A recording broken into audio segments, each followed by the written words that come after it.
Bonjour YouTube et bienvenue dans cette vidéo. Aujourd'hui on se retrouve pour vous parler de la mise à jour iOS 16 qui existe désormais pour l'instant en bêta.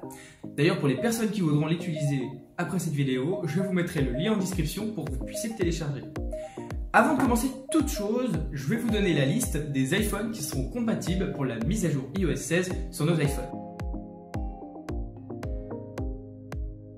La liste reste quand même plutôt complète. Aujourd'hui, on a décidé de nous proposer un nouveau système chez Apple qui sont plutôt pas mal et vous allez voir, je trouve ça très sympathique. Mais avant de commencer cette vidéo, si tu es nouveau sur cette chaîne, n'hésite pas à t'abonner, n'hésite pas à liker et surtout d'activer la cloche de notification pour de prochaines vidéos sur ma chaîne. Bon visionnage. Et oui, on va commencer. Apple a proposé aujourd'hui une amélioration sur la dictée vocale.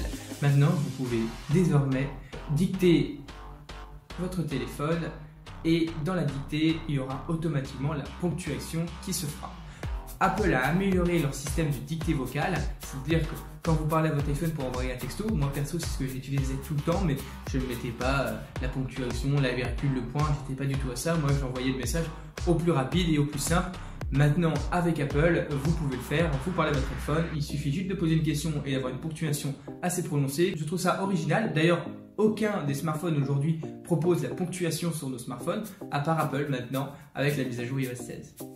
La deuxième chose que je vais vous parler, c'est que aujourd'hui, évidemment, vous avez dû sûrement voir sur les réseaux, mais on peut désormais changer l'interface de notre écran de verrouillage. Vous pouvez changer l'heure, modifier, mettre un fond d'écran en 3D.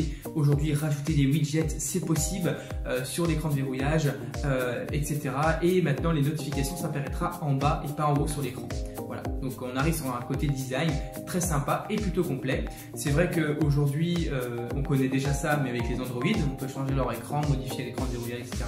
Maintenant, vous pouvez le faire chez Apple. La troisième nouveauté aussi que je vais vous parler chez Apple, c'est que vous pouvez annuler l'envoi des e-messages dans les 10 secondes qui suivent. Alors je parle bien des e-messages, ça ne marche pas avec des messages classiques, mais c'est pareil, ça on est sur quelque chose de très pratique. Il suffit que vous envoyez un message à la mauvaise personne, dans les 10 secondes, hop, vous cliquez dessus, vous supprimez et le message sera jeté et ne sera pas envoyé.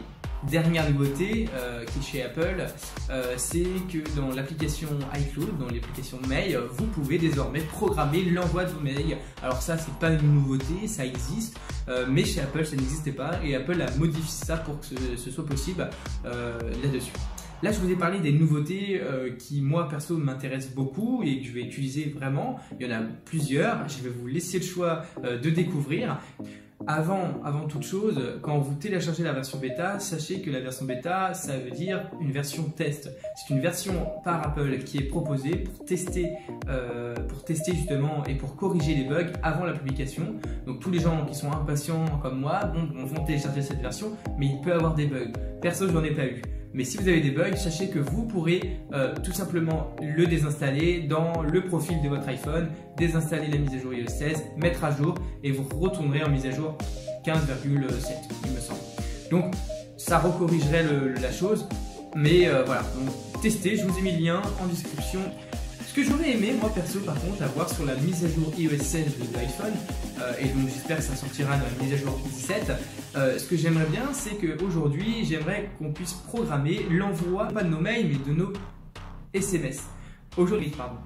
Ça existe déjà chez Android, et chez Android, vous pouvez programmer l'envoi de vos SMS. Et bien là, j'aimerais qu'on puisse programmer l'envoi des SMS sur nos téléphones. Pour l'instant, ce n'est pas le cas, mais je pense qu'ils vont travailler sur des sujets comme ça. Voilà. Donc voilà, si tu es nouveau sur cette chaîne, n'hésite pas à t'abonner et merci d'avoir vu cette vidéo et à très bientôt sur YouTube. Bye bye.